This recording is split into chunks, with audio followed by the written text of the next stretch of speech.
what time it is. Buckle up and enjoy the ride. And we are live. Greetings to our loyal WFYL listeners around the world. Welcome back to your Philadelphia live stream, only on the Freedom Station. I want to thank each and every one of you for tuning in once again, because you still have the right to hear and the right to be heard. Ladies and gentlemen, my name is Mike G, as always with Philly Chris, Russ the producer, and Liberty Lee. And you're listening to Mike G in the morning with The Law Matters. And you can listen to our program every Friday at 7 a.m. Eastern, only on the Freedom Station, WFYL. So let's be heard. I want to remind our listeners that you can participate in the free open exchange of thoughts and ideas throughout the entire week by visiting MikeGinTheMorning.com. What's it called, Philly Chris? MikeGinTheMorning.com. How about you, Russ? MikeGinTheMorning.com. Liberty? MikeGinTheMorning.com. You can check out all the shenanigans that Mike G and Philly Chris are up to throughout the entire week and visit our social media profiles. If you haven't already, I want everybody to click that like button. And if you haven't, subscribe. Click that bell notification so you find out every time we release a video or we go live. So tell your friends, tell your family, tell your barber, tell your Uncle Jerry, tell anybody who'll listen to check us out at MikeGinTheMorning.com. I also want to remind our listeners about the powerhouse lineup we've got here at the Freedom Station. Kick off your mornings with Scott Adams. Bring you the Scott Adams Show weekdays from 9 a.m. until 11. We've got Dan the Man Bongino, bringing you the Dan Bongino Show weekdays from noon until 3 p.m. We've got the headliner, intellectual giant Ben Shapiro, bringing you the Ben Shapiro Show weekdays from 3 to 5 p.m. And finally, we love having him at the Freedom Station family. We've got Michael Knowles, who brings you the Michael Knowles Show weekdays from 5 to 6 p.m. So don't forget to tune in and show him some love. And with that, you know what time it is. Buckle up and enjoy the ride. Hit it, Russ. You know what time it is. Buckle up and enjoy the ride. Philly Chris, we got DG checking in. Give her a hey now. Hey now, DG. Hey now. We got Dag Nabbit checking in. Give Dag Nabbit a hey now. Hey now, Dag Nabbit. Hey now. Hey now, Dag Nabbit. I want to say something. I've been thinking about this for a few weeks, but it really ties into our guest today. We've got stand-up comedian Chris Vale, who will be joining us momentarily, and his videos have gained quite a bit of traction on social media since he joined us last. I know that he got into a little bit of hot water with the whole zucchini and Mr. T issue the last time he came on the program. Sent out a tweet about the zucchini. Some people didn't like it. They said, that's not funny. You can't joke about that stuff. Well, guess what? You're not going to tell Chris Flail what he can and cannot say to make other people laugh. And if other people are laughing, it is funny. It's the very definition of funny. So don't tell us what's not funny while people are laughing. But I was thinking about towards the beginning of the year, a lot of people have New Year's resolutions. And we went over how ultimately, if you have something in mind that you want to do, go ahead and do it today. Don't wait for some special occasion. Don't wait to have a resolution. It's great if that affords you the opportunity to do so. And that gives you something to look forward to and something to hold yourself accountable to. But ultimately, you don't have to wait for something like that. Do it right now. If you got something in mind that you've always wanted to do it right now. And I'm sure a lot of people who went that route, whether it was the beginning of the year or otherwise, and made decisions to better themselves, have had struggles along the way. Whether they be personal struggles with holding themselves accountable and having the discipline it takes to continue to make the attempt to achieve your goals, because it's not easy. If it were easy, it wouldn't be worth doing.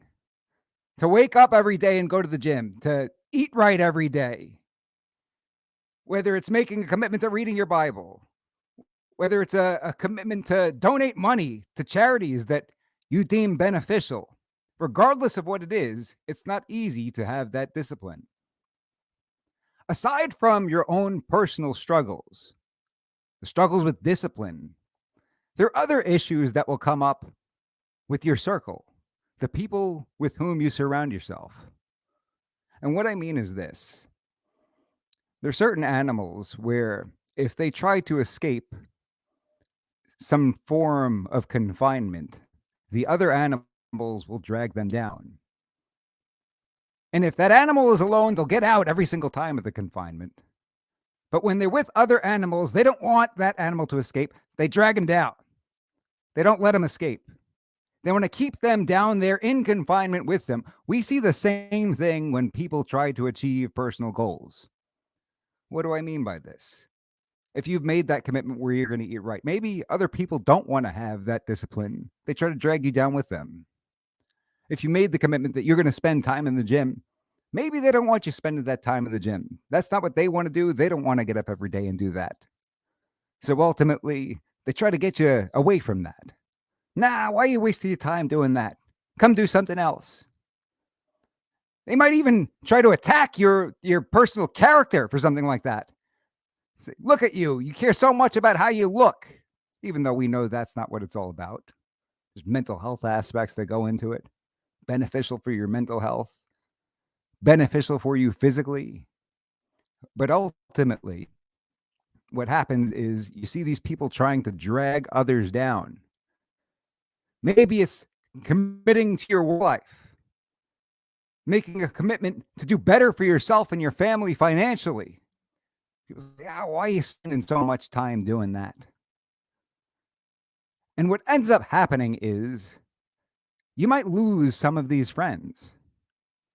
It happens all the time when people make a commitment to their faith. They start going to church. They have different interests. Maybe they're not hanging out in the bar every single night anymore. They're not doing the same things that they used to do. And the friends that they used to spend time with no longer share common interests. So what are the things they say? They'll say things like, man, you've changed. You're not the same as you used to be. You used to be so cool. What happened, man? What happened?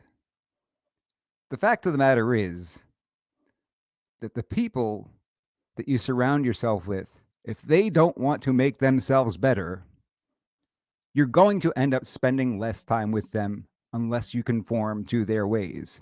It's very different. It's very difficult to drag people upwards, to bring them into something that's more difficult, that requires discipline, that requires accountability.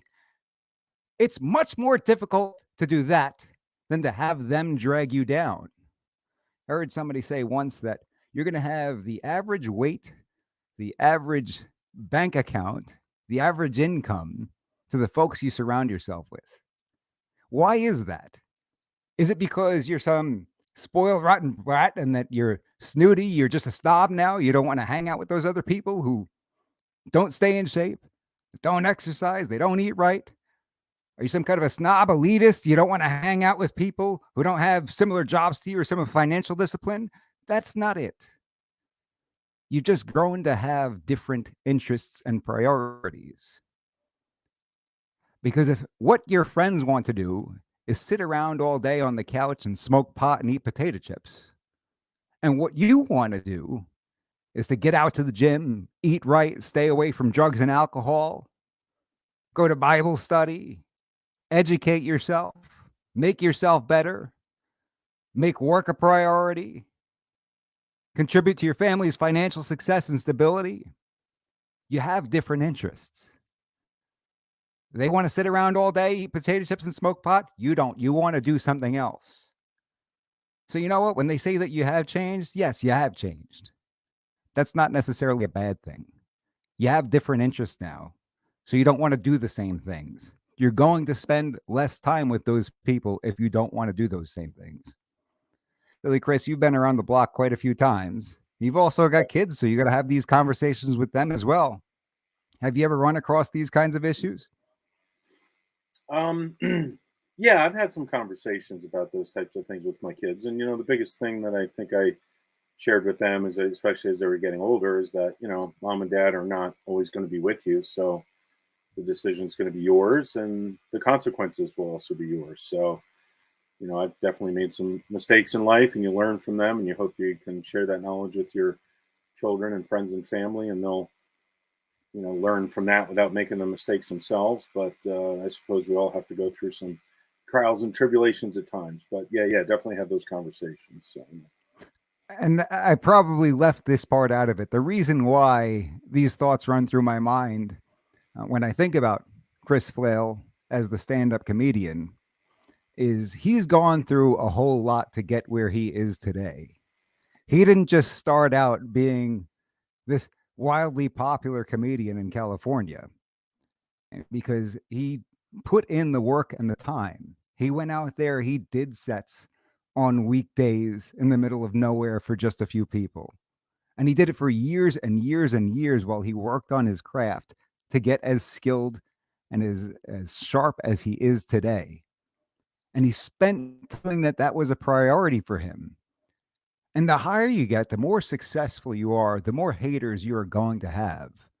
You're going to have people who look at you and see the time that you spend, the time that you devote to your craft, and they're going to criticize you for one reason or another.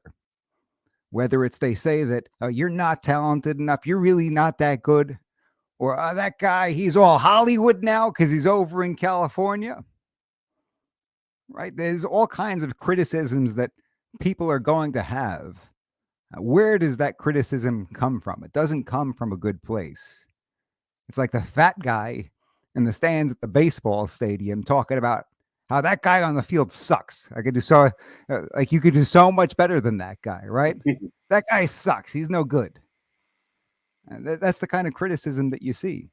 And of course, his fan base grows exponentially. They far, far, far outweigh the people who have this sort of criticism.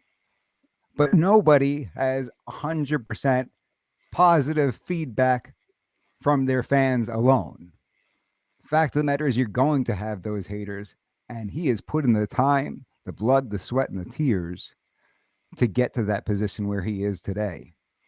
And I'm sure he's taken plenty of heat from the haters. But you know what? He's the one who's up there. He's succeeding. He's knocking it out of the park. He's making people laugh. And no matter how many times people tell him, don't say that that's not funny. And they got the fun police, the comedy police. So that's why with him coming on today, those thoughts have come to my mind. Do you think it's important, Chris, that parents teach their children these lessons early on? Because I could see children getting off on the wrong path because of their peers and the peers trying to drag them down. Now, I'm sure kids quit certain activities because their friends say, oh man, that's not cool. Why are you doing karate? Why are you doing karate? Let's just go home and play video games, something like that. Why you got to go to baseball practice all the time? Right? Why do you be in the chess club? What are you, some kind of a nerd? A nerd joins the chess club. And they come home and stay home and play video games. And that's even before the teenage years when drugs get involved and things of that nature. So do you think it's incredibly important that parents teach that early on? I do. And I fortunately, as a youth, I went to a Y camp, and then I was also a leader in training, and then like a leader, counselor. And, they taught us from a very young age that, it's much better to be stricter at the beginning, and then you can ease off. But if you're, allowing the kids to kind of get away with stuff and do what they want and not hold them to a standard, then, it's a lot harder to rein them in later. So, there were times when I had 8 to 10 youths on my own, and you had to really set the rules, right out of the gate, and actually be kind of strict and not necessarily be their friend, the first few days. But I think if you do that, then you're in much better shape for what's to come. So I tried to do the same thing with my children, and I think it worked out pretty well. Unfortunately, they're doing very well, so I'm proud of them, and don't have to do too much, these days, other than sit on the couch and eat chips and smoke some stuff and yell at them. So, just kidding. DG, that social media had a major impact on these kids today. That's got to be true, right? Yeah, definitely. And unfortunately nowadays, it's like the schools are trying to strip away the parental rights and the ability for the parents to have, saying and disciplining them and all the crazy stuff going on in the school systems these days. You know my thoughts on that. So I think it's even harder now for these younger parents, and the amount of time they're not at home and they're at school or at these sporting events. So you have a pretty dramatic impact on the children. So yeah, it's important stuff. I hear more and more people are getting involved in homeschooling their own. What do you think of that, things going in that direction? I think it's a good idea. I mean, if my kids were, younger, I would seriously consider it. If I could do it, I think it's great. I mean, we had Homeschool Will on the show a few times, and you look at him and other kids that I've met who are homeschooled and have parents who are really giving them a solid foundation in education. And I think it shows you how much the school system is lacking these days.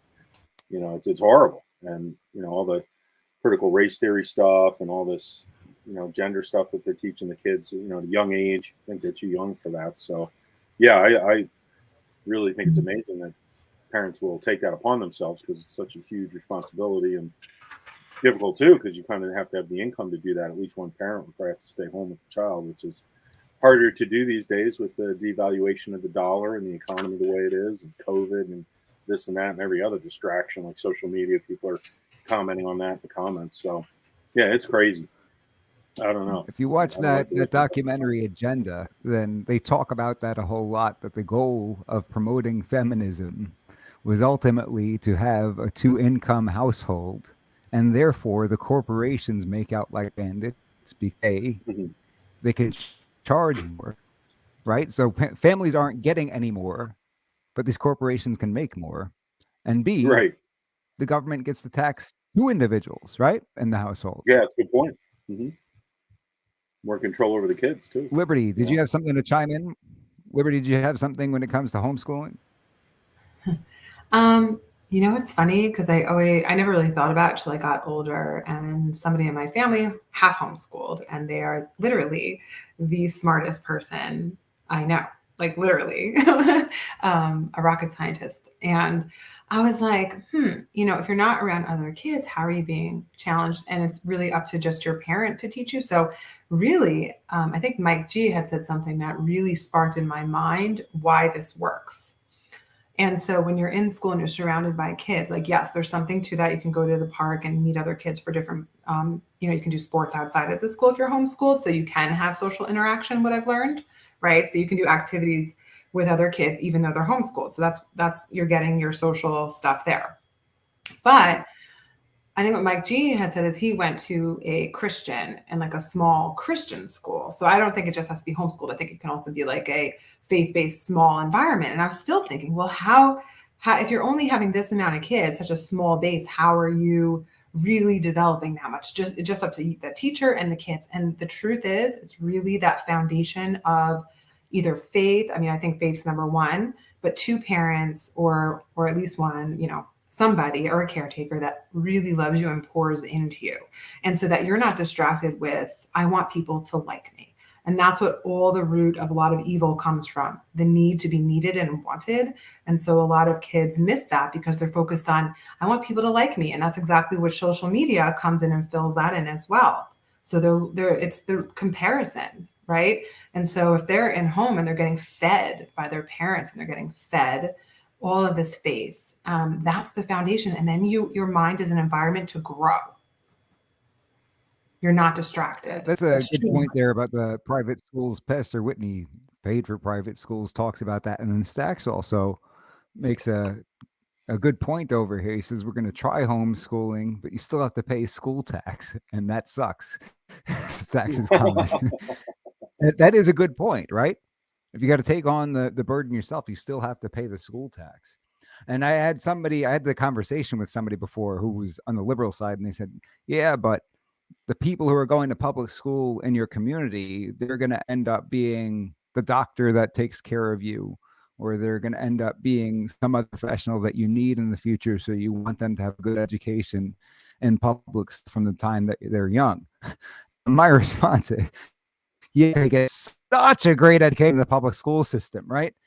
Look at all the numbers that we see when it comes to us as we're ranked internationally, and look at how much money is being spent per child in these schools.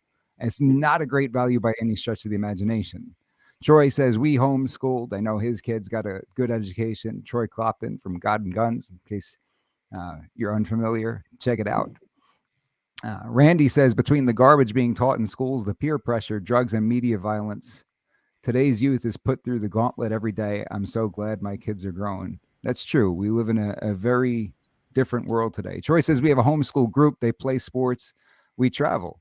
So there's the social aspect right there, because that seems to be the number one gripe that you hear from people. Like, oh, well, if you homeschool your kid, how are they going to learn to socialize and things of that nature? Mm-hmm. What do you think, Chris? Are you going to homeschool your next child, right? Yes, absolutely. I'm planning on having a bunch more. I was distracted. Unfortunately, you can't know each and everything that ultimately happens when your child is in school too. That's the thing. Yeah, because sure. The stuff that we're hearing about on the news that the parents are complaining about, that's only what they find out about.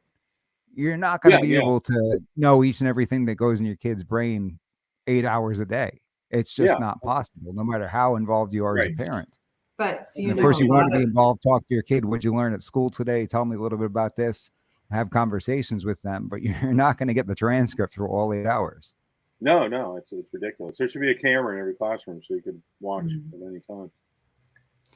Yeah, I mean, most of the problems that I could recall having have to do with other kids, either bullying or some kid said something. I mean, a kid can have total potential and then go into school and somebody says something, or I mean, people have committed suicide. I mean, it's crazy. So half of the battle, like I said, was I really think like a Mike G, who became a lawyer and is super smart. Like if you're in that environment to just fill all your other needs, and you don't have to worry about these things you don't really need to worry about until you're a little bit older, right? It's going to feed you exactly what you need so that your brain has the perfect environment to grow. Mm-hmm. With that, we've got a very special guest who's joining us. Let's go ahead and let him on into the screen. We've got stand-up comedian out of sunny California, Chris Flail. Chris, are you? My best friends. Thank you for letting me join. Letting you join. Thank you for gracing us with your presence. I don't know if you caught any of the opening monologue, but I talked about how honorable it is that you spent so many years honing your craft and how much hard work and dedication, blood, sweat, and tears it took you to get to this point. And you're at a point right now where your fan base is growing exponentially. And of course, you grow exponentially. People are extremely jealous. You get haters that come along with that. How's the hate mail coming along? Hopefully far outweighed by the fan hate mail's coming along. I appreciate that. And you're right. After a painstaking process of building, I'm finally growing dozen of followers. So thank both of you who have followed me this week.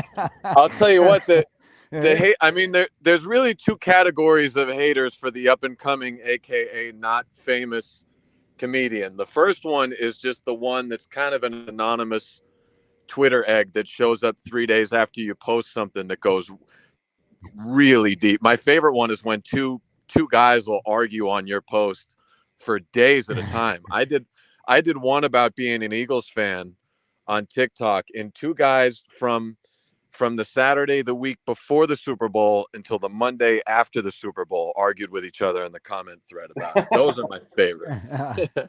and then the other one arguing against the Eagles. Yeah, the you mean the right one, the correct one. Yeah, that's right. and then the other one, of course, is just general acquaintances, which I often say if not for acquaintances, I'd have no one rooting against me. So those ones kind of on the fringes are also fun. How about you? I guess I'm guessing general acquaintances that might see you face to face. Yeah, those ones are always much more tame and mellow in person, as I'm sure you can attest to. They're always the biggest hug when you see them in person. Absolutely. And it's always even soft. Folks who maybe have talked trash on you, and they show up, you see them face to face, all of a sudden they're your biggest fan. I always knew you'd be this great. Yeah, it's always soft hating from those guys. It's the one they don't say anything to you directly, but if someone if someone serves one up to you in the comments online, they always like the comment or whatever it is. So Oh no, that's the worst. That's the worst. I'm guessing you and Philly Chris. Would that be correct? I'm What was sorry. that? One more time. I'm You guessing cut you out. got. I'm sorry. I may cut out. I'm in the backwoods of Inglewood right now. You're in the back of a limousine. Yeah. I'm in the front. I'm the driver. I'm the driver.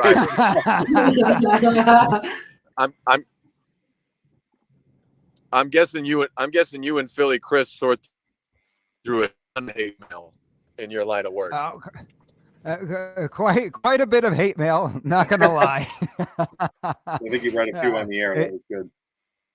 Yeah, we've read a few of the. We've read some of the hate mail on the air. That's always fun. Mhm. That's always fun to let other people know what we deal with on a day-to-day basis. But that's gotta happen, because if you have no haters, that means nobody knows you exist, right, Chris?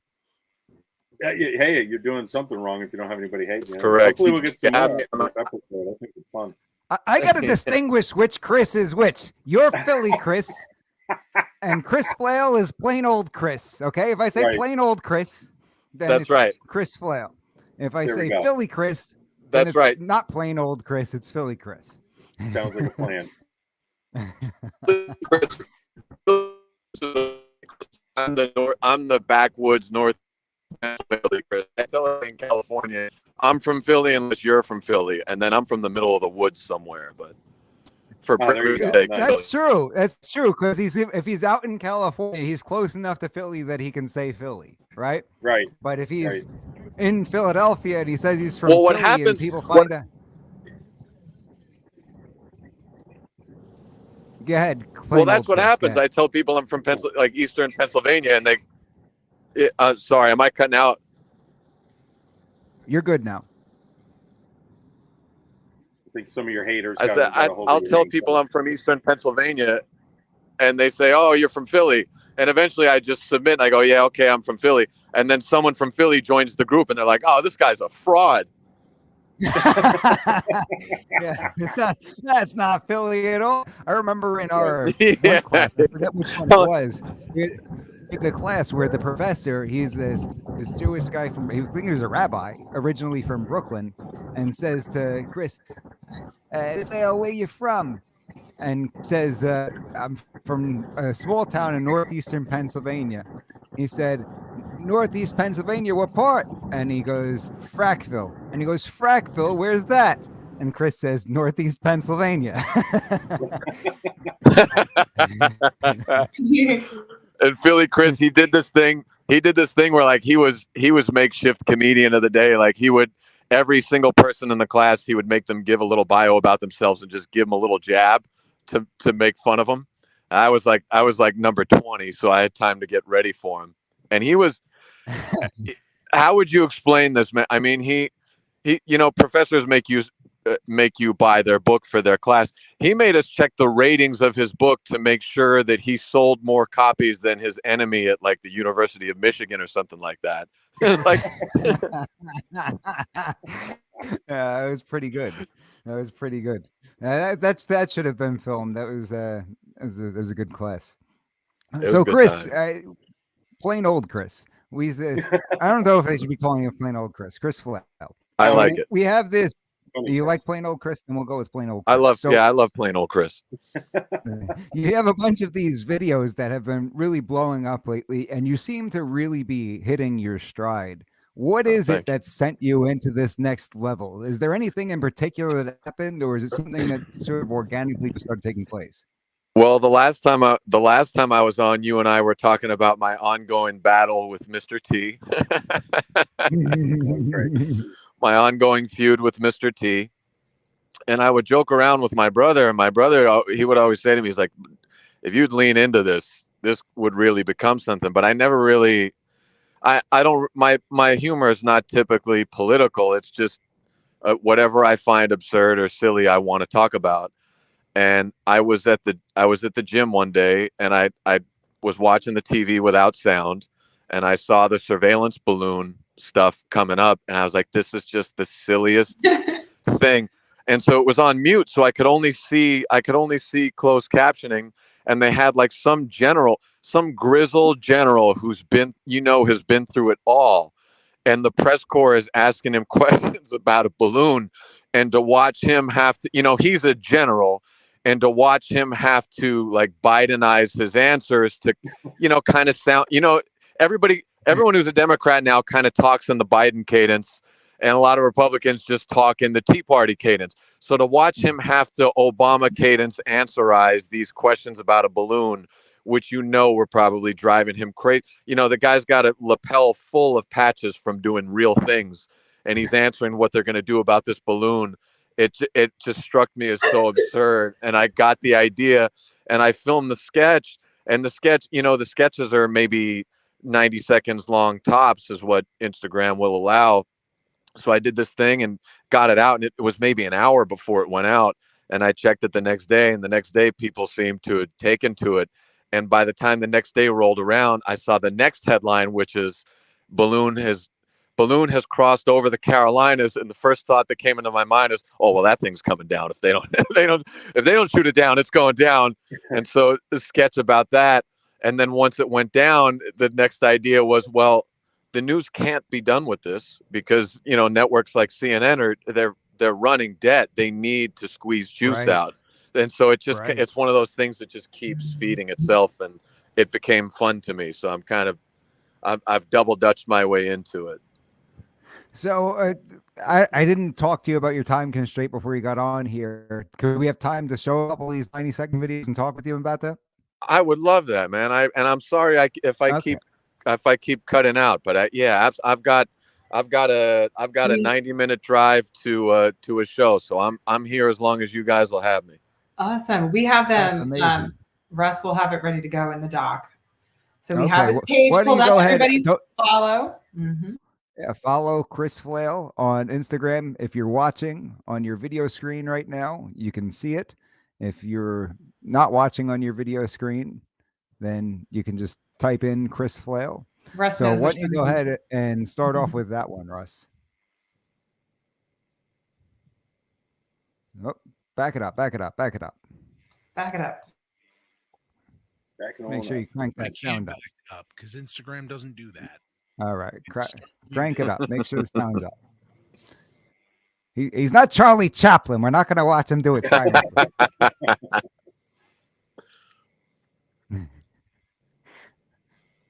You know what, Chris? You look hysterical on this. Okay, I've always said that. The Chinese surveillance balloon. Bill Bradley, Associated Press. How did you know that this was a surveillance balloon? Well, when we saw the balloon in Billings, Montana, the first thing we did was contact all of the birthday boys and girls in Billings, Montana. And when we confirmed that none of them had a party with a balloon of that size, we knew we were under attack. What steps are you taking to address the balloon? Well, we've taken the diplomatic approach.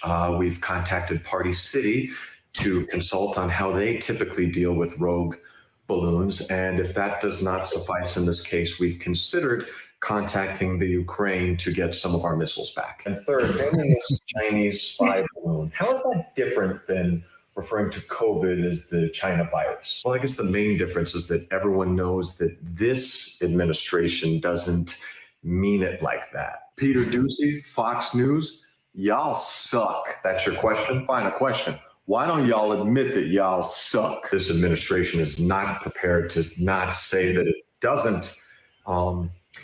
Insofar as I ask this question every day, how are you not ready to answer it yet? Okay, you know what, man? As long as you let this guy come to these things, open borders. Have at it, China. You brought it yourself. Pop that. Okay, I will now. Oh, that's great. I'm trying not to laugh over here because I can't help it. Be able to hear it. I've watched them like 100 times and I still laugh. That's great. Hit go ahead and hit the next one. Let's watch We have now received updated intel that the spy balloon has drifted over the Carolinas, and we would like to plead with the residents of North and South Carolina to not try to Jackson Beauregard the 5th, South Carolina Gazette. No worries, we'll shoot it down. I was literally just saying, please do not try to shoot down the balloon? No, really, it's no problem. We'll shoot it down. Happy to help y'all. No, don't do it. Do not. Please don't. Oh, we're shooting it down. My cousin's having scoped right now. It's imperative to national security. Give me one good reason we shouldn't shoot it down, and we won't shoot it down. Because if you would just give me a minute. I just got word we shot it down. And 2 ducks in case y'all are hungry. You're welcome. Okay, we have now received updated. Oh, that's great. That's great. That's probably a terrible South Carolina accent, but it's just a combination of Zach Galifianakis and Lindsey Graham. That's basically why. Oh, that's great. That's pretty good. That's pretty good. You know, when I went out to Duke, I met this gentleman from out that way, and we were talking about Southern accents because obviously they all say that we have the accent. And he was talking about how there are different Southern accents. And he said that his Southern accent was soft and pretty and nice, but you could have a harder Southern accent. And that's like what you hear in the NASCAR pit crew kind of thing. Oh, interesting. The pit crew needs to have some gravel in its voice. There we go. Yeah, yours reminded me of the pit crew kind of Southern accent. Oh, okay. That's what I I'm got glad. out of that. I'm glad to hear that. Yeah. We can't help but inject some East Coast into anything. Yeah, that's right. It's gonna be real tough. Russ, why don't you hit that last one where he's wearing the suit and tie, and then we'll get to the Aaron Rodgers. Okay, we've officially shot down the spy balloon. That considered, are there any final questions on this matter? Hi, John Snyder, CNN. Is there any chance the balloon reconstructs itself and attacks us even stronger? No, it has been unequivocally destroyed. Did Donald Trump have anything to do with this balloon? No. Did it by chance insult AOC on Twitter? No. Marjorie Taylor? Not at all. Russia involved or niet? Come on, man. No one watches us anymore. They even took us off the airport TVs. You gotta give me something. Okay, you didn't hear this one from me, but during the Trump administration, okay, China flew 3 balloons over the U.S. and they didn't shoot them down. Yes. And they didn't tell any of you about it. Woo! Call Don Lemon. We are back, baby! Okay, we've officially shot down. And Don Lemon's been suspended since that. It was 8 days ago. That's what I was gonna say. Is that before Don Lemon got canceled? It was before he said Google it. It's a fact that women are in their prime. I'm not saying this. Google is saying. Oh my God! That's the absurdity. It's just that, as you know, I am comparatively in our friends group. I'm the liberal snowflake of the group, but you just can't ignore how when the teams flip, how everything's changed. Like there was a 24-hour period when the balloon was not shot down, and then it was shot down, where all of my brethren were like, "This was smart, a cunning move by the Biden administration that they waited till it was over the ocean." That was the way to. And then as soon as there was a nugget of information that maybe Trump let one slide, they're like, "He did it too. He was a bit," I was like, "Oh my, incredible!" And when he did it, it wasn't smart. It's like, all right. Right. Yeah, right. It's completely different. Yeah. The problem, though, is that when people are so militant, you can't live up, right? When you're people to standards and you're militant about it, you're not going to be able to live up to your own standards. That's why if you read Saul Alinsky Rules for Radicals, that's one of the things that he talks about there is force people to follow their own rules. They're not going to be able to do it, and you can expose them. That's probably the hardest thing for people to do, and put yourself out there like that. Oh yeah, well, it's one of the things I didn't even think of, and I'm surprised I didn't hear about it more. And it was just kind of a footnote while I was filming this first sketch. It just kind of came to my head is when the I forget what you call it. I forget what you called it, the applesauce or the asparagus came out, and we immediately called it the zucchini. The China zucchini, And when they called it the Chinese zucchini, everybody's like, "That is, how could you do that? That is terrible." And then as soon as this balloon started flying, we're like, "It's the China balloon. It's the Chinese balloon." Yeah, right. And the applesauce will be out in a few weeks, probably. The applesauce. Yeah. Man, I just took the applesauce with booster. the In lemon, fact. lemon. Yeah. What's that, Mike? I don't think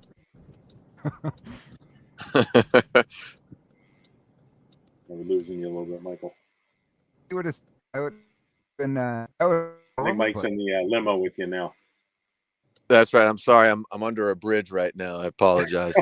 I live here now. I posted those sketches and LA kicked me out of my apartment. So Oh, there you go. It doesn't take much these days. Yeah. that's it. I have a quick question for comedian Chris. Hey. Oh, can you hear me? Oh yeah, So- please. So go ahead, Larry. Have you One gotten question. any?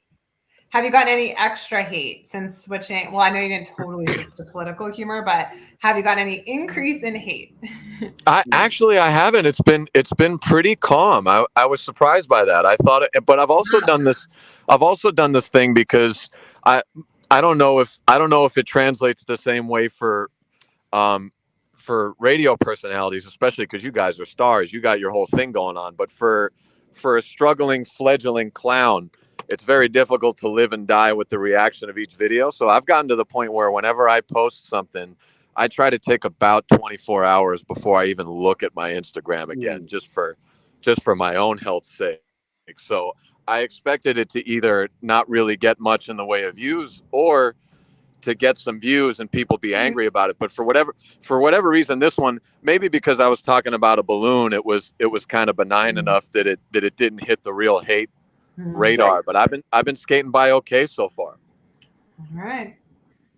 Makes And sense. so you put up CB's picture of biting with the tomato and it said, "No, I'm just kidding." Just wait. No, I'm just kidding. We actually, for all Go Chris's all the way, followers- baby. Yeah, that's For right. all- As well. For all of Chris's followers, we did do CB did an edited one that also included Donald Trump, so it's completely fair and balanced. Very Good good. job. Very good.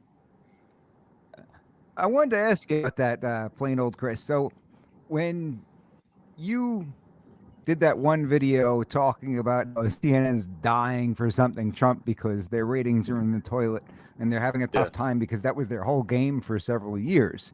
And they, I'd imagine they did better than ever because people's eyeballs were on them during that point. And now they've got nothing to talk about. It's sort of like they've run out of gas here.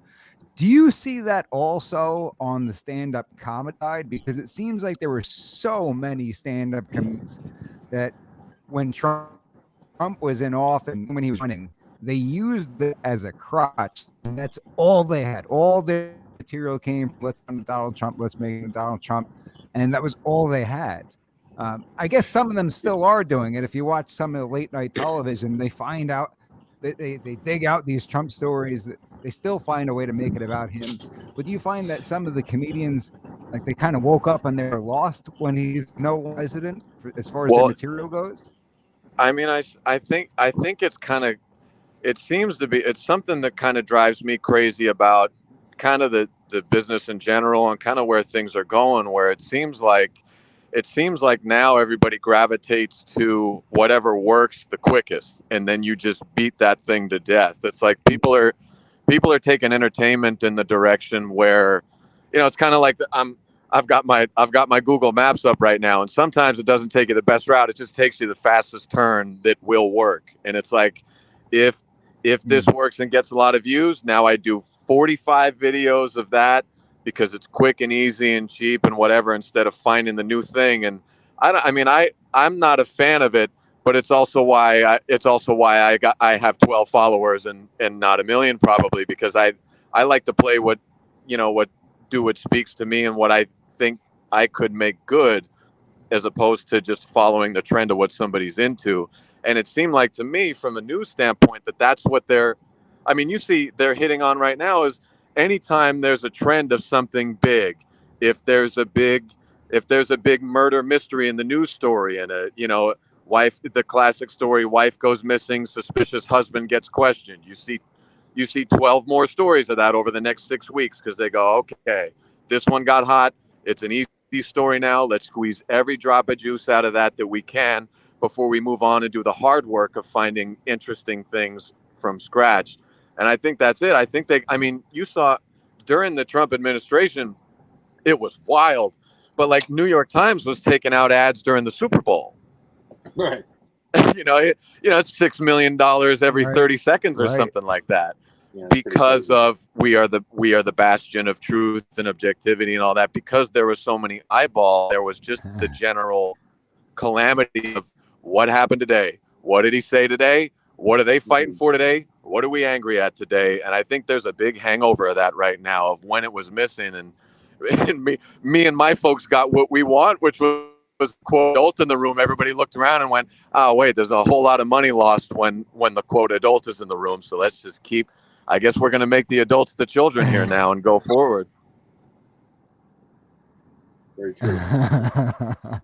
But we were talking about how it's much more difficult to do it the way that you've done it and not take that quickest route. But when you do something organically like that, there's something to that, because when you take that quickest route, it might be okay for a minute, but it's really a hollow version of success that's not going to be able to stand up to any scrutiny, and it's not good for longevity. And when you do it the right way, when you stay true to yourself, like you were talking about, realize that there are shortcuts to have that long-term future in entertainment, right? Yeah, that's right. And if you've got the burning desire where you have to, whatever you consider making it, if you have to make it, if you're like, I need to be famous and I need to get rich and I need to have 1 million followers, no matter what, I totally get how you would do that. But it also, like you said, it also kind of pigeonholes you then, because you've got to be that guy then. Like if you're, if you get famous being Don Lemon or Tim Pool or the Hodge twins or name your person, you've got to be that guy from now on. So you better be it if it's natural to who you are. Mm-hmm. But if that's not who you are as a person, you're stuck for the next 30 or 40 years being that person. Whereas for me, just myself personally, I've kind of made peace with the idea of, if I don't make it, I can reason myself to live with settling out. If it ends for me at 1,500 Instagram followers that kind of like kind of into my stuff, I'm okay with that. And I'll just kind of roll with that and have it and have some fun with my 1,500 instead of a 15,000 that I'm playing to, that I'm really not into it. And it's just kind of wait until the day comes that they find out that I'm full of it. Right. That's good. You're being true to yourself. Yeah, absolutely. Certainly. And when you go out there and you talk about somebody who's, you got to be a Tim Pool, you got to be a Dom. And with comedians, when you have somebody like Jim Gaffigan, who's the Hot Pockets guy, does it work in that sense as well? Does it also ring true for that because he's stuck being the Hot Pockets guy for the rest of his career? He's stuck being the Hot Pockets guy forever. It's funny you mention that, because I always wonder how those guys feel about that. I mean, if you're a Hot Pockets guy at your core, great. But like I know this comedian he's done really well, and he's a really good comedian, but he's a very specific. He's almost like it's almost like music what he does. Like he does sound effects, and he does all these things, and he does he does like beatboxing, and he plays a flashlight, and all, like it's pretty wild, all the stuff that he's got going on.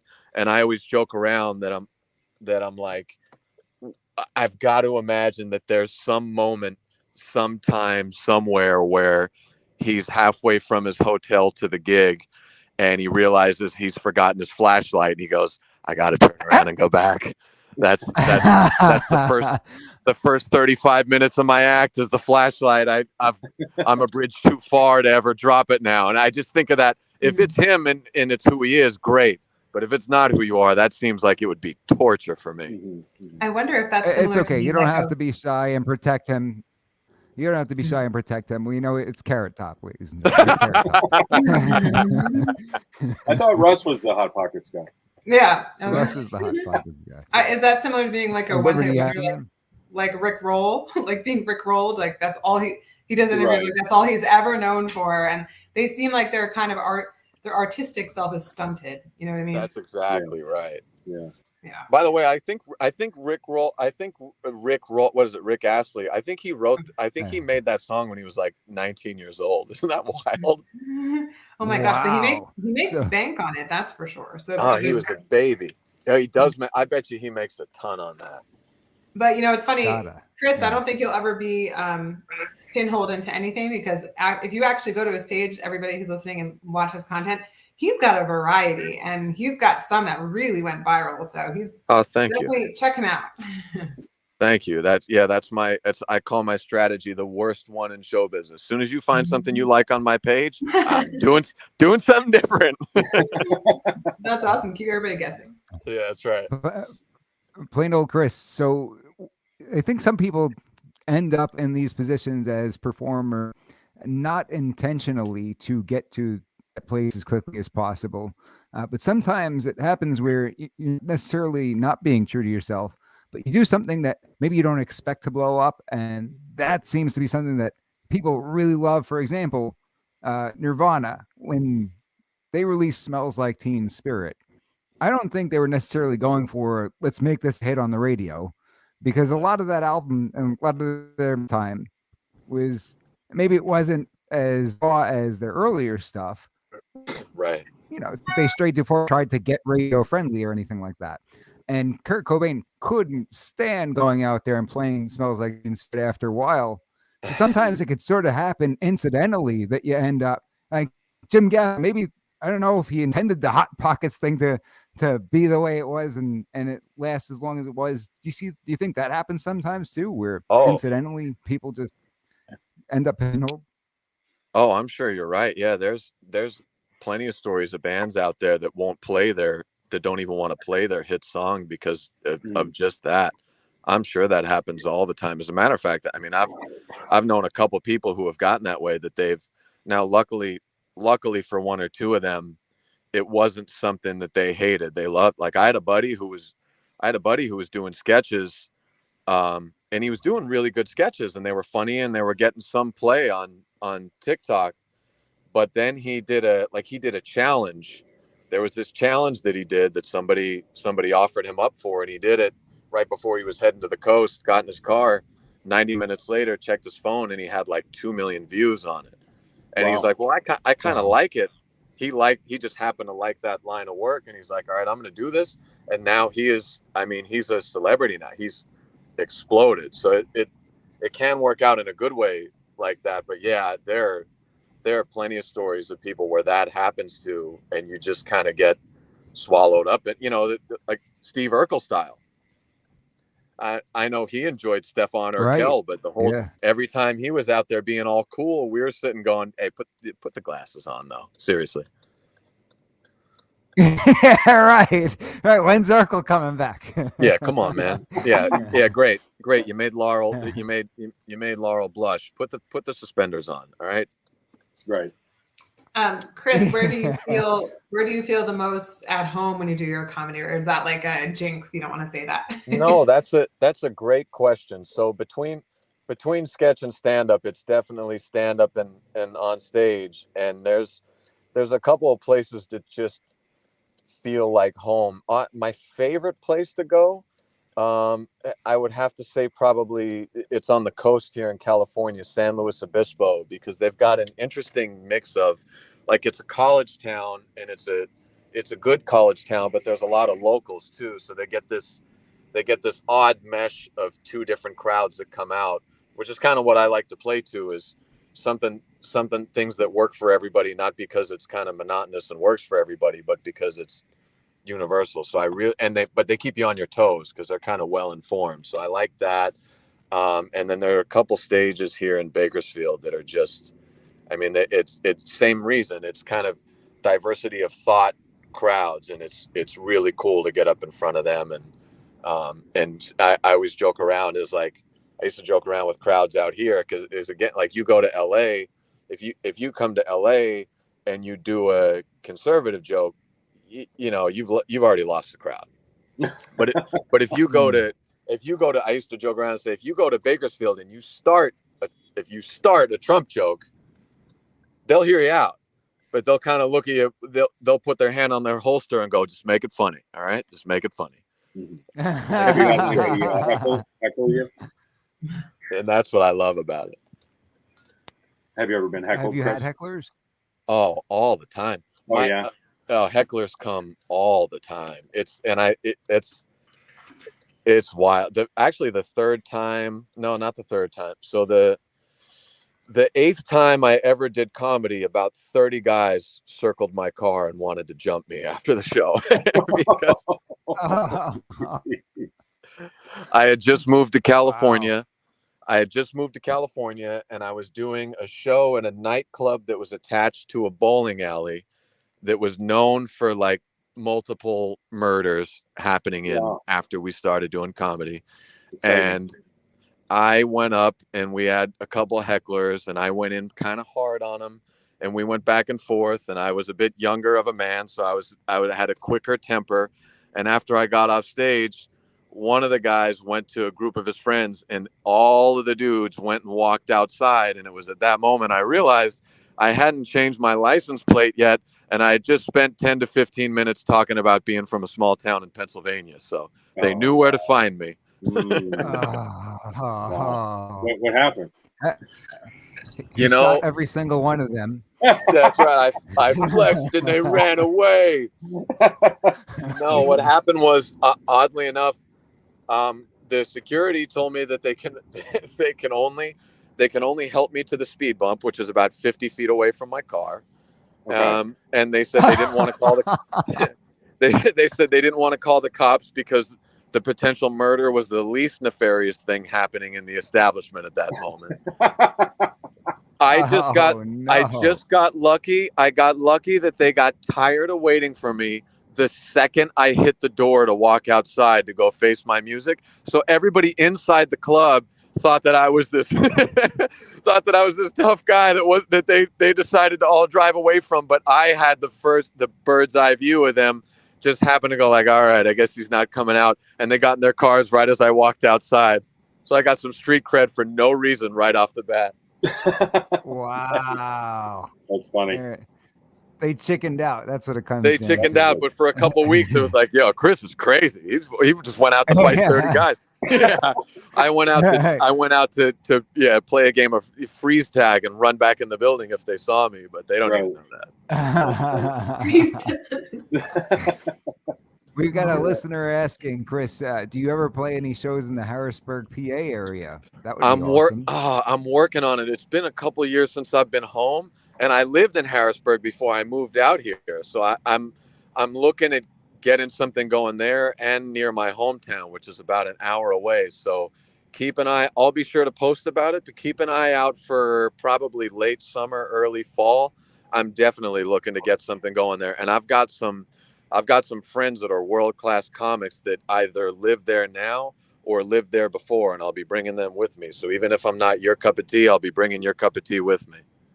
Yeah, that's What was amazing. it You like- know, we would love to try to help you pack the place out if you're out here. Thank you. Yeah, there we go. Yeah, we want VIP with all the Mike G in the morning. You've got absolutely. You've got it. I wanted to ask you, Chris, what was it like the first time you ever went on stage? Mikey, you were there like my second or third time on stage. It was so I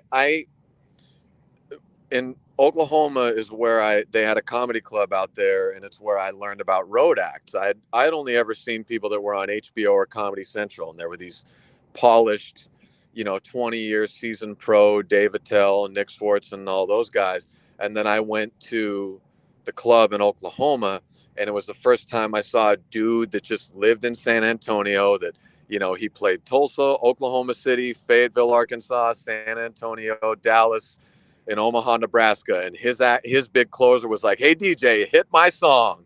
And he danced in his cowboy hat. And I was like, oh, my God, I could do this. This is ridiculous. And then the first time I got on stage, I mean, I wrote down every word that I was going to say up to "hi guys" on my notebook to be ready. I said it to myself and recorded it. I listened to it. Like, I did everything I could to memorize it. And then I got on stage, and the first thought I had was, oh my God, what do I do with this mic stand? I was afraid. So my first 3 or 4 sets, I would not touch the microphone stand. I just kind of stood behind it because I was like, I don't know how this thing works to lower it or raise it.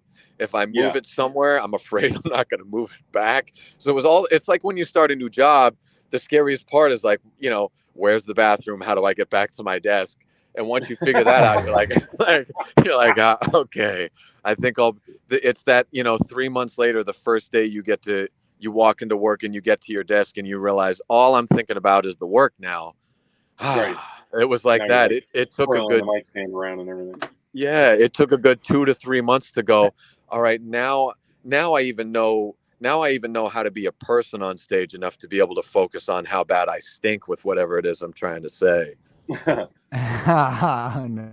Did Now you you're all like Steven did you all Tyler have leaning that? the mic stand down. Did you all have that on the radio? It's like it's got to take a little while. I know with podcasting, for me, it was like it took me a while to take my brain away from I'm speaking into a microphone and there's a camera on my face and I'm not trying to do an impression of who I am. How long did it take you all to find your stride doing that? I'll let Chris start first because he's got a different path than I did, because I started doing small appearances on different shows. Yeah. And then I did a bunch of appearances in a short period of time on WFYL. Nice. And got invited to the WFYL Christmas party because I had been on multiple shows over the course of the last few months as the gun guy. And then I start talking to this wonderful lady who mentioned something about Oklahoma, and we start talking about Oklahoma for like 10 or 15 minutes. And it turns out she owns the station. And then they had an opening on We the People, the Constitution Matters, which, if you're listening over the air, will be the next program that hits your radio. And they needed somebody else to join that program. And they said it would be cool to have a constitutional attorney fill that role. So I joined that show, and that was 15 minutes of airtime per week. And then the show, the time slot before We the People, let's just say the previous host was occupied. All right. It was Laura Loomer getting handcuffed to the Twitter headquarters. That's what it was. And so Laura Loomer being handcuffed to Twitter headquarters couldn't make it to work that morning. So Mike G had to fill in. They're like, you're going to be here anyway. Maybe that's why anyway, so why not take over? That. That's why it was called We the People, because he was like, hey, I'm going to chain myself to something. The people are going to have to carry this thing forward soon. Right. Yeah, that's right.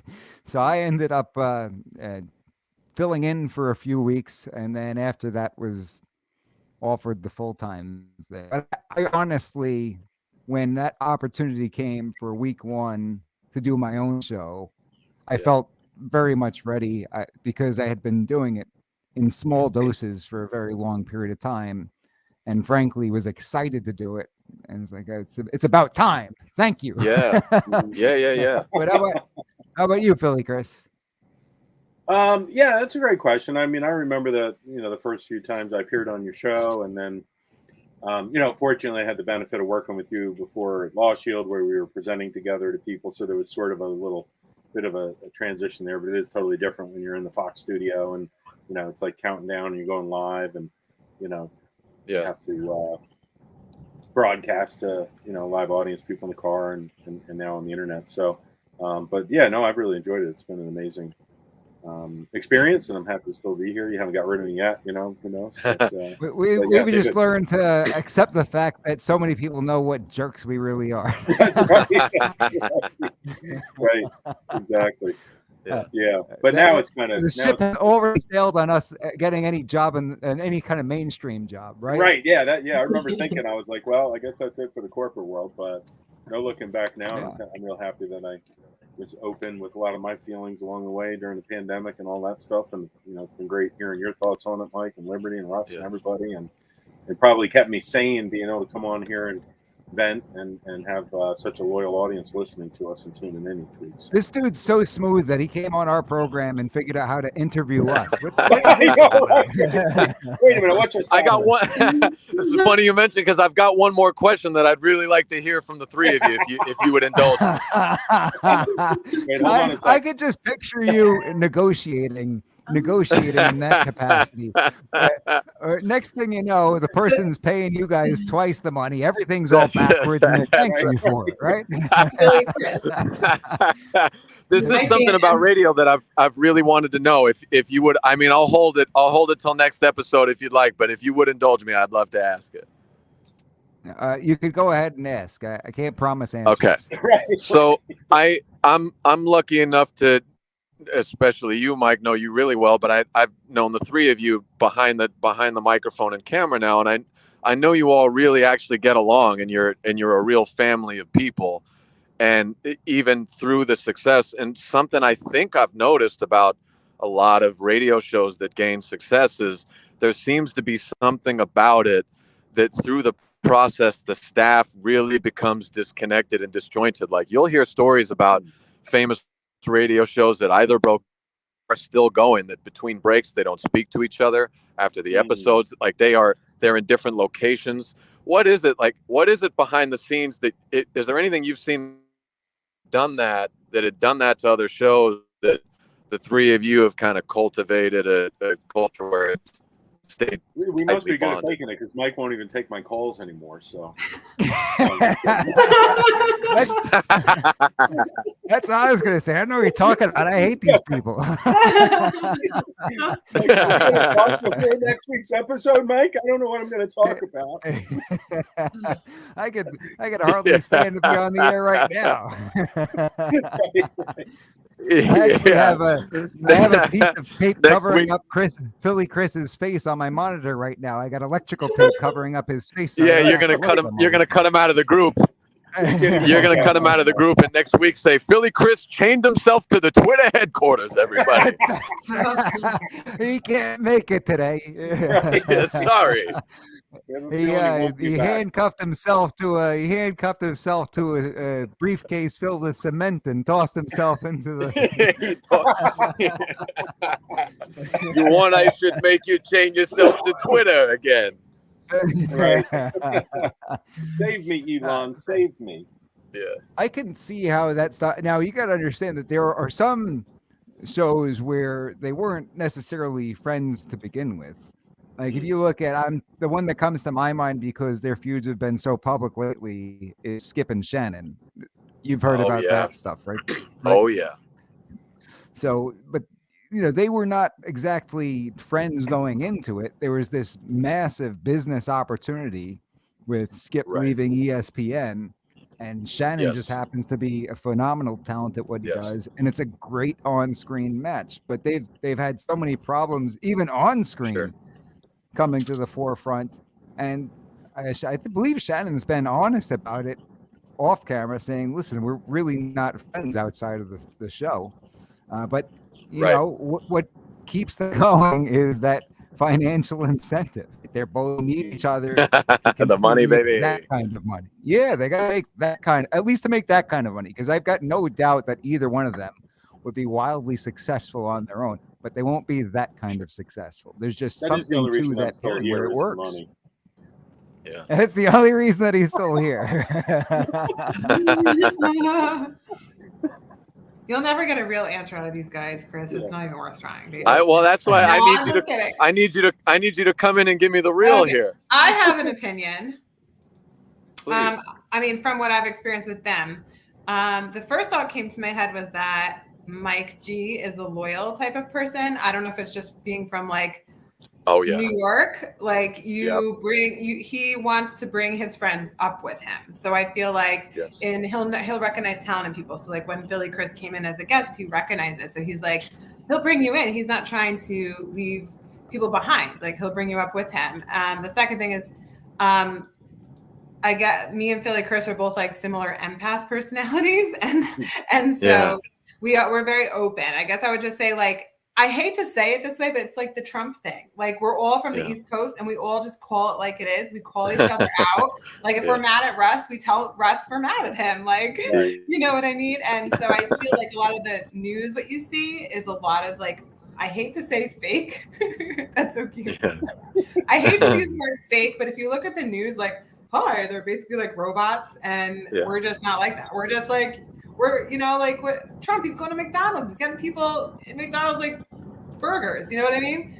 I don't know. I just feel like just being real and you know, not being passive aggressive. If we have to call somebody out, we'll call it out. And there's a lot of stress, but then Chris would do anything for us. Mike would do anything for us. And so would I. Yeah.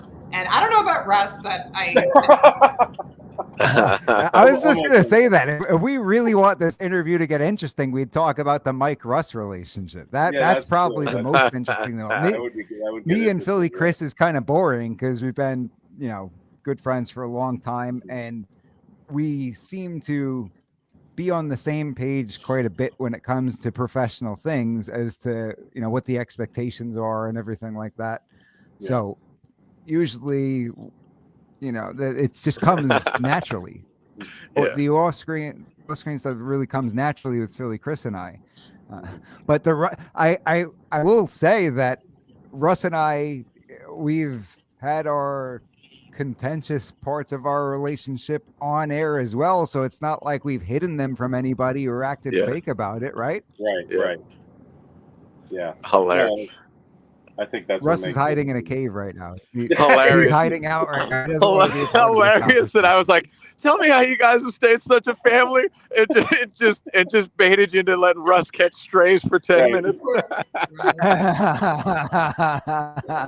Russ is sleeping right now. But like Russ owns guys, but Russ owns it. Like Russ is like, I know I'm grumpy and I'm not going to sugarcoat things. Like he knows it. So we don't say anything that we wouldn't say right to their face. That's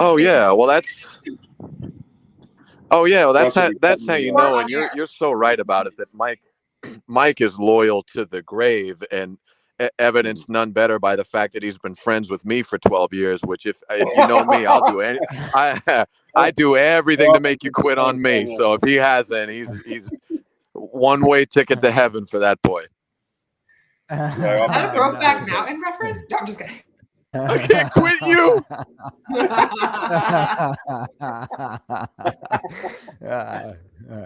Too funny.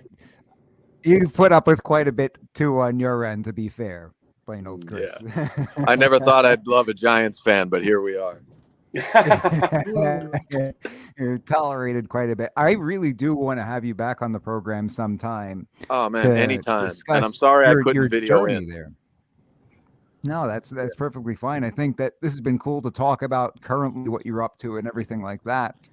And you know, people can tune back in to listen to us talk about your story, your journey. Oh yeah, and all. Let's do it, brother. Anytime. I love you.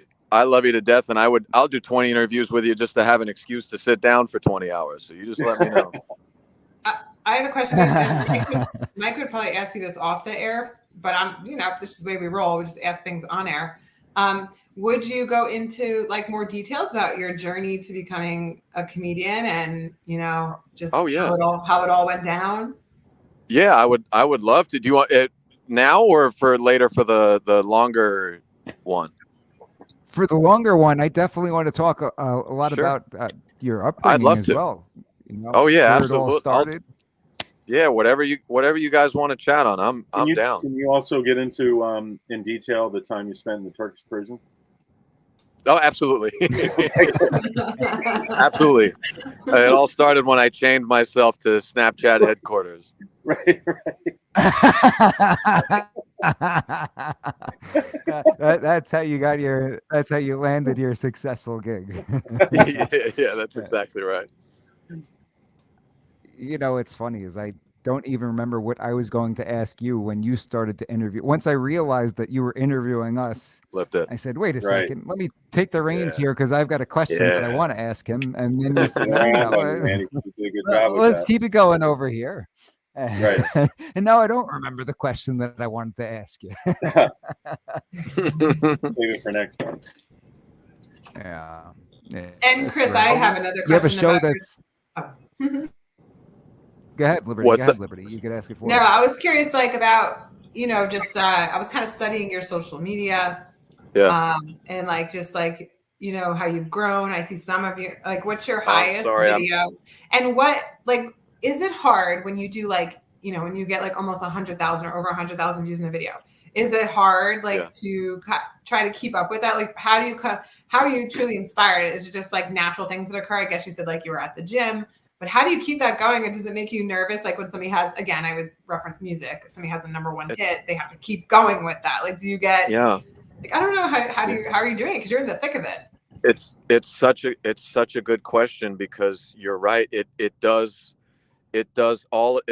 all of the buttons on you that you would hope that it wouldn't, and it's any creative endeavor like this, and you all putting yourselves out here, I feel like you learn more about yourself and work through more things doing this than anything, because you're right. I mean, I'm on the desperation tour most of the time, where I go, is it listen? No. Looks like you're censoring him again. Shallow pursuit. Hold on, bro. The deep state's got you. The deep state's Yeah, all that. They don't want us to Scrambling hear the the signal truth. again. They don't want us to hear the truth of Chris. So the deep state's censoring you. Yeah. No, yeah, they Give that don't one want. more if you could hear me. Yeah, they don't want to hear the real stuff. Sounds like the rap. The rap. Maybe- Oh man. Maybe Russ took a box Right, cutter. I really wanted to hear that answer. Sorry, guys. Okay. So they first they censored you, then they put you on auto tune. It sounded like so. So now why don't you give it another shot? Let's He's hear. back. Go ahead. Run that back. Okay, you can hear me now. Yeah. we can Okay, hear you. Yeah. I'll try to be as abbreviated as possible in case they snipe me again. Right. So you do all these things, and you're like, is this going to work? Is it not? And you're caught up in all the wrong things, and you're all the shallow pursuits of, does it have 1,000 views? Does it have 5,000 views? Does it have 20 likes? Does it have 100? And then every now and then you can get that out of your brain and really enjoy it. But sometimes it's hard to not spiral out on it. And then the first time you have one that does big numbers, immediately, like you buy your own nonsense and you go like, I never cared about that. It was always about the art, man. And you get to enjoy it. Right. You enjoy it for about 6 hours, and then you catch yourself refreshing your feed every 20 seconds just to see how great you are. And then by the next video that pops out, it's never, it humbles you again, and it kind of puts you back on earth. And yeah, it's a real roller coaster. But the best times for me, it seems to be the best results I have and the best stuff I put out are when I'm kind of vulnerable, but I'm also appreciative and just enjoying it. And it's not like a force yourself. Like I'm not one of those, like, I'm just not built like a David Goggins, Jocko Willink, attack the problem, and you don't care what anybody thinks. I'm all soft and mushy on the inside, but every now and then everything kind of lines up where I go like, I believe in this and I hope people enjoy it, but I'm just going to let it go if they don't. And that seems to be when things have worked. I've been really trying to coach myself to just naturally get my brain there. Haven't found the secret sauce yet, but it's happening more often lately. But when it lines up, that usually goes really well. But it is a real journey on my end to try to figure out how to live there instead of kind of occasionally vacation and the rest of the time be an imposter there. Right. Well, and you're only human, but I will notice that, and excuse me, folks, but it's actually one of his videos is 290,000 views. That's a lot. So excuse my 100K, not to feed your frenzy there, but Thank you. It seems like just from a perspective for me, one of your best videos is when you were doing stand-up, like you said. So it seems like what you love, just keep going with that because that's where it's going to come and flow, But I guess you got content too. Yeah, that's exactly right. Yes, the sketches will be an idea that speaks to you. That's the nice thing about stand-up, and I'm sure with you all here is you get to really pour your identity through your show. And when I'm on stage, I get to go, this is me, and it's easy to believe in that because I get to go like I spent a lot of time working on this. This really is who I am. if it doesn't hit and it doesn't work, I can live with that. But I put me out there for the viewing. So you're right. Those ones are easier than in the sketches where you're kind of playing someone or something else, which I really enjoy. But it's just it's a different labor of love, and I'm not as closely tied to it. What's your favorite platform online? Ooh, I used to love Facebook, but Facebook stopped loving me back, and so I've found more of a rhythm with Instagram, and I've kind of learned a little bit at just kind of how to do it. So I've been more on that than anything. But I used to be a big Facebook guy, but I've kind of moved away from it recently. Who are your favorite comics that you follow online? That's the question I was going to man. ask. I was going to say Okay. not necessarily your favorite, but who do you think are the 5 best in the world right now? That's because I'm empathic. I knew you were going to ask me. Are you not allowed to say that because they're your peers? No, hang on one second. Are you not allowed to say pulled that? up. I just made the wrong turn, and I'm turning into Pepperdine University. So hang on one second. Uh-oh. Oh no! Pepperdine. We're gonna make them late to the show. This is Do you want me to kinda call good. the? I'll call I'm going the wrong way. I just manager. need to turn around. Careful now. Everybody knows where you are. Awesome. I'm going to surround your car This is now. good live content. I like this. Look, kind of- it's Chris Yeah, Lyle, sorry. everybody. Yeah, listen. I will talk about my whole life and political affiliations and all that, but I cannot on the open airwaves give another comedian credit. I've got to let you go there. There's the thing with comics. though. There are a ton out there, and everybody What I was knows gonna the say, famous Chris- ones. But I'll tell you.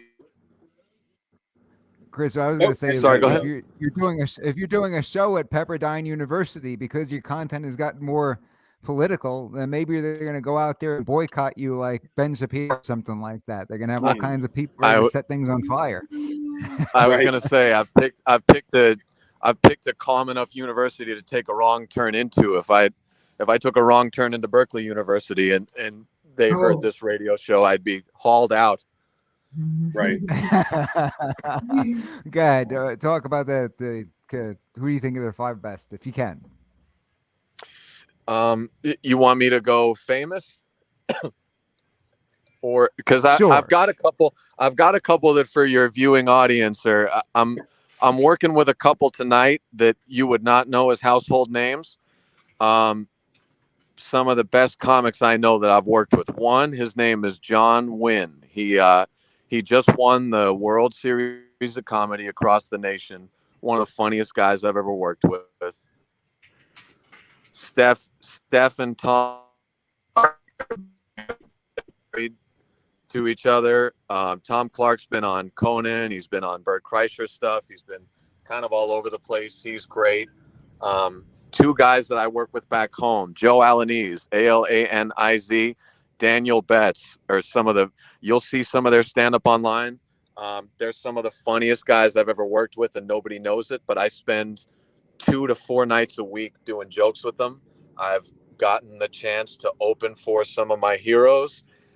They hang with all of them. So you guys all know the famous Joe ones, is but if I could hysterical, give by you the way. Joe is really oh. funny. the greatest. So yeah, if I could give you 5 that you haven't seen on Netflix, but if there's any justice in the world, someday you would, I would point you to those 5 or 6. So we've got that set of 5, and I won't say that they're any better or worse than the next set of 5. What about 5 that people perhaps are familiar with, or more? Okay, I'll give with? Not to say that they're not familiar, because obviously I know who Joe is, right? So Sure.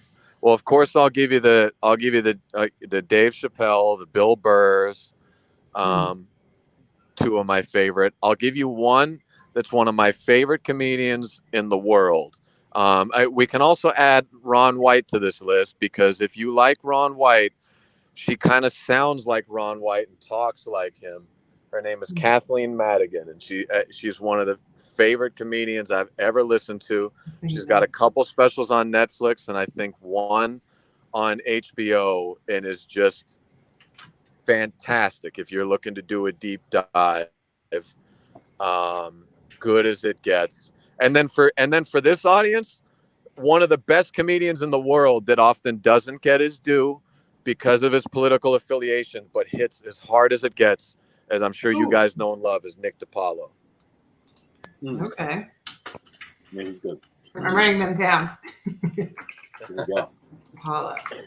And he plays a lot of shows. Absolutely. He plays, and Nick DiPaolo plays Good a lot in the tri-state area too. So you can get out there and So see him. check them all out. Oh yeah. What's the trick to doing politics? East Coast guy. Is he at Boston? Is what's that? Did Mike freeze? I Freeze think up. I We're may getting be deep losing you guys. We're getting deep Yeah. stated. Everybody is. Can you hear me? Okay. Yep. You're back. I'm back. Sorry You're about back. that. Welcome. Rodney Dangerfield. Were you asking me where Nick DiPaolo's from? I think Am I he's back in too? New Is York. everybody back? Yes. Welcome back, Mike, to your own show. Mike is back. Nope, he's gone again. I think he's there. I think it's just lagging. Oh, now we got people listing classics. We'll have to do this. We'll have to do this more when you come back for the full length episode. Yeah, please. Chris. And I'm sorry I keep cutting Before out we here. let you go. I'm in the canyons. It's okay. Go ahead, Mike. And ladies and gentlemen, we lost everybody. Apparently. The deep state really. Yeah, I know, right? The deep state It is is deep unfortunate. stating. I mean, the technology is so good these days, but it's just not that great in a lot of Yeah. ways. But it's weird because in some ways I think it's getting worse. You know, with how much these bills are for the phones and internet and everything else. You know, once they get your money, it's just like things don't necessarily work. But no, that was a good segment though. He's pretty funny. I what a great think. guy. Okay, Mike had one more question, but I believe he's saying we'll continue with Chris for a long form interview next time because I think Mike had to restart his computer. Are you still there, Okay. Chris? I'm here. I hope you all can hear me. We can hear you. Okay, good. Okay. Yeah, I think Mike. Something happened with Mike, so he had to. He popped off to restart his computer, but instead of just keeping you, why don't we save this all for the part 2? I love it. Because we have a lot more. We want to know more about your background, more about your upbringing. Where are you from in Pennsylvania again? Northeast Pennsylvania, Shenandoah, PA, Schuylkill County, Pennsylvania. Nice. Okay, Schuylkill. Does anybody in the audience know Schuylkill County? Are any of you from there? But yeah, I still think it would be really cool for you to come back to that area or even Harrisburg, do a show. Oh yeah. But we want to know how a boy from Schuylkill County wound up in California doing comedy. So we need the whole long form interview. And Mike actually messaged me with what he wanted to say was, Chris, tell our listeners where they can find you. Oh yeah, at Chris Flail on Instagram, at Chris Flail Comedy on Facebook. I think I've got chrisflailcomedy.com as a website, and then Chris Flail Comedy on YouTube as well. Instagram's where you can find the fastest and the most. Okay. You said in the post we can find? Do you have a link in your bio? Oh, I think he's getting deep stated too. This is wild. It's just me and you, Philly Chris. Well, ladies and gentlemen, welcome to the Philly Chris in the Evening show, where everyone else has been booted off the air. This I is wild. have an actual ET joining us in momentarily. Are you there, Chris? It's got to be stressful driving. So, Chris, why don't we let you go and we will fix this and tell the deep state to see ya. Right. Pound sand. So join us next time for a long form interview with Chris Flail, ladies and gentlemen. Give it a round of applause. Woo! That was awesome. I loved it. Thanks for joining us, Chris. Yeah, it was fun. Thanks, And Chris. so Peace and love. Yeah, what'd you think of it, Chris? I thought it was great. It was fun. It was a good conversation, and we all had a lot of laughs. You know, why wouldn't we when you have a comedian on the show? I think the audience joined it, and looking forward to talking to him again in the future. We should have him do like a little live routine on the show or something if he's up for it. That'd be kind of cool. That would be awesome. Or like live Yeah. stream one of his shows. I mean, we all need comedy right now. But Randy says, I don't know, Chris, can you pronounce this? Randy says Hunlock Creek or Hunlock Creek. I think Luzerne, right? I live in Hunlock Creek in Luzerne County, Pennsylvania. Is that Hey near now. Schuylkill? Hey now. Is that near Schuylkill? It's Schuylkill, right, guys? I think so, but I'm not sure on that. I feel like Chris, you're supposed to be the knowledge base. Well, I'm like the Philly Chris guy, the city guy, Okay. I'm also country, as people know. I go up to New Hampshire for my time in the woods. Although Pennsylvania has some amazing and beautiful locations that remind me of New Hampshire when I get away from the city, which I like to do more and more these days. But amen, Denise. But the question is, okay, so I just want to know, is Randy, are you near where Chris is from? I just think it's so cool. And knowing a little bit more of his story, his background, it's really interesting. You guys are really gonna want to hear this. And it took everything in me not to like dox him on air. I didn't want to say things that he didn't want to get into. You know what I mean? Right. Yeah, so, but I was like, it was like at the tip of my tongue. I wanted to ask him these questions. I really hope he gets into that when he gets on. So it's gonna be really good. Yeah. And I'm not sure. I think Mike's trying to fix his computer. I really wanted him to announce, but we will be, I'm not going to say who, but we're going to have a really cool guest on in a couple weeks from now too. I got in touch with her. She got back to me. I'm very surprised.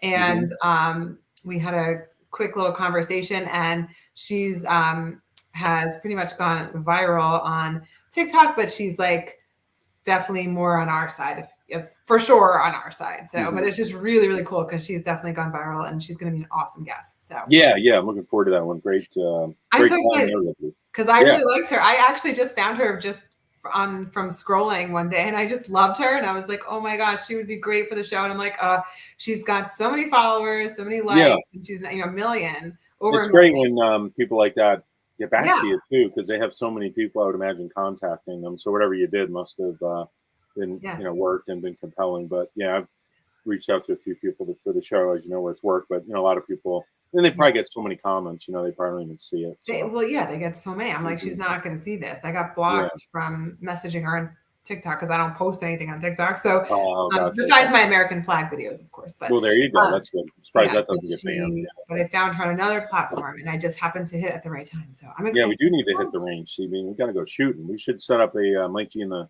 morning/evening/afternoon shooting day or something. Just talk to Mike about that. That's a good idea. We got to get Russ to the range too one of these days. Yeah, we don't even have an update on Russ's diet, and Russ has not really said a peep. So I feel like there's a reason why. Like, Russ, are you not speaking? Yeah, that's a good question. Russ, are you there? Is he upset at all the jokes? I think he quit actually in the private chat. I saw something about him resigning, but I was going to mention it later off the air. Okay, Randy is about an hour north of Schuylkill County. Schuylkill. We have all the craziest names around here. Yeah.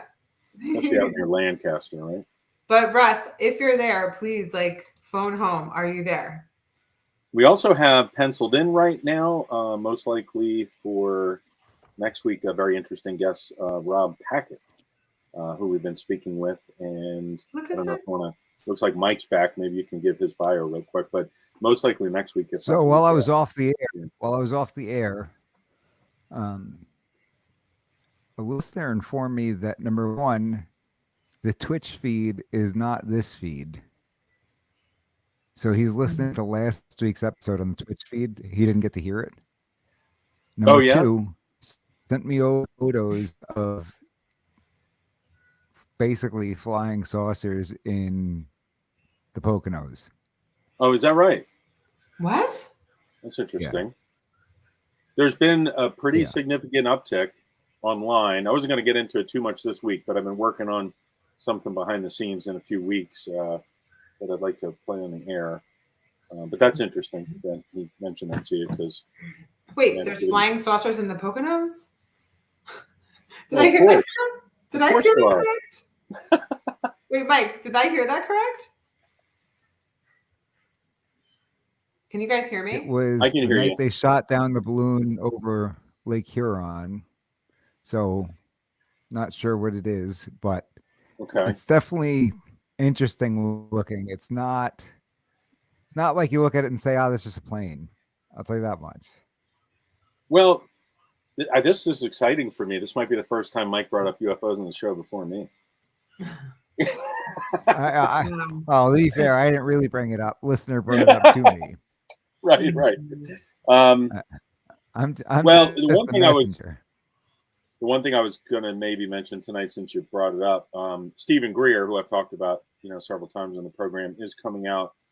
Last week I mentioned, if you haven't seen Unacknowledged, his last documentary, I would highly suggest checking that out, because the number of witnesses and material that he shows in that documentary, it's extremely compelling, especially the number of witnesses who come out of these black projects. But anyway, he's coming out with another documentary, which is going to be called The Lost Century, and how to reclaim it. And it has to do with all the technology that's been suppressed and how they're controlling us through that. And that comes out spring of 2023. So that should be interesting. Is that what you've been working on? Yeah. That's what you've been working on, or something else? What's that? Is that what the surprise you've been working on? Or no, that's something Dr. Greer is producing. And, that's really, Chris, we need to hold you to this surprise. We really want to see the surprise. Yeah, I'm working on some things, just some clips and, some more detail on it, since I think it's time, with everything going on right now in the media, and the timeline seems to be speeding up again, as we discussed. So yeah, coming weeks, something we'll definitely get back into. I'd like to anyway. Okay. Philly, Chris, Russ is not answering. Russ, can you pull up the doc and those 4 images I put at the top that CB made us? He made 2 extra ones during the show. He's very talented. Russ. Hey, look who joined us. We have a new person in the chat. Seaburger. Seaburger. Hey now, Seaburger. Welcome, Seaburger. Hey now. Seaburger. It's a good name. It keeps freezing. Pay that internet bill.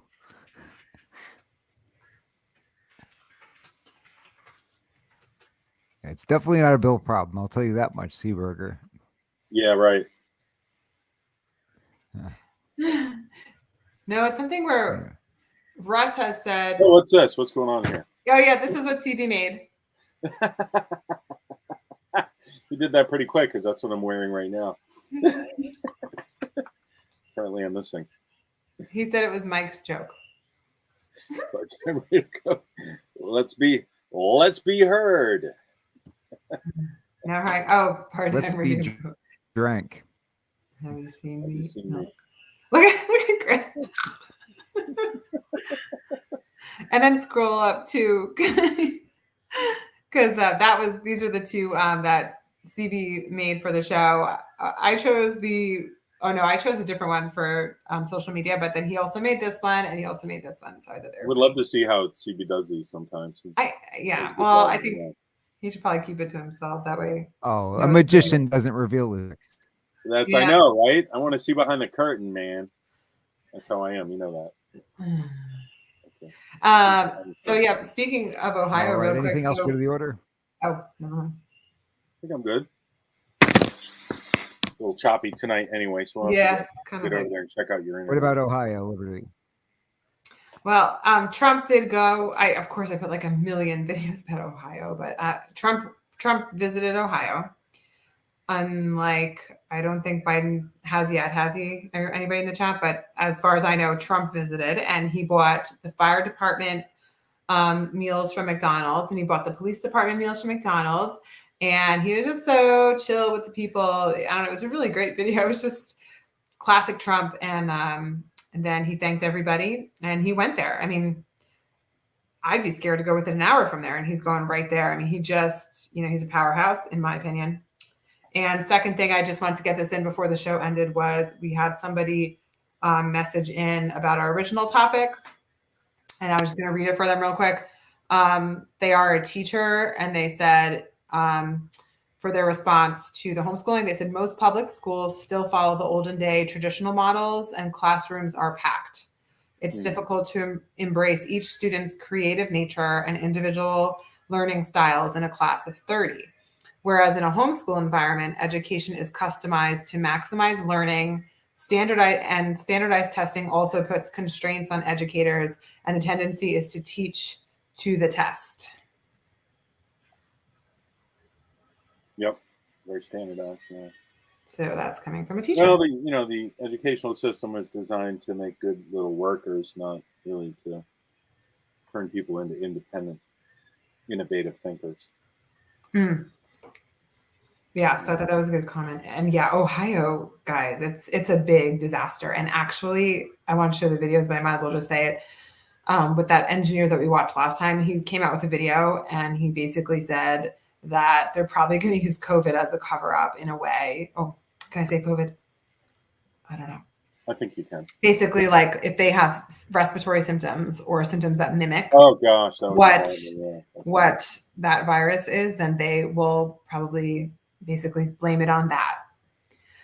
And similar to the zucchini, right? That's the first thing I thought of. I didn't even think of the COVID, but the zucchini, they basically say, oh, it can't be from that. It's everything else but that, right? A lot of good farmland there too. It's probably going to get ruined. But imagine going to the doctor, you've never had issues in your life, and they say, I have this now. And actually, he was also saying that the petroleum is more of the issue because everything had been burned into the air and is kind of, evaporated. But he said that the petroleum that sunk into the ground, they need to test that. And they're talking about the chemicals that they looked for, but there's all these other chemicals that they're not caring about. Right. This engineer went through every single chemical that has literally spilled into these people's ground. And yeah, they're very concerned. Yeah. So that was my updates on that. All right.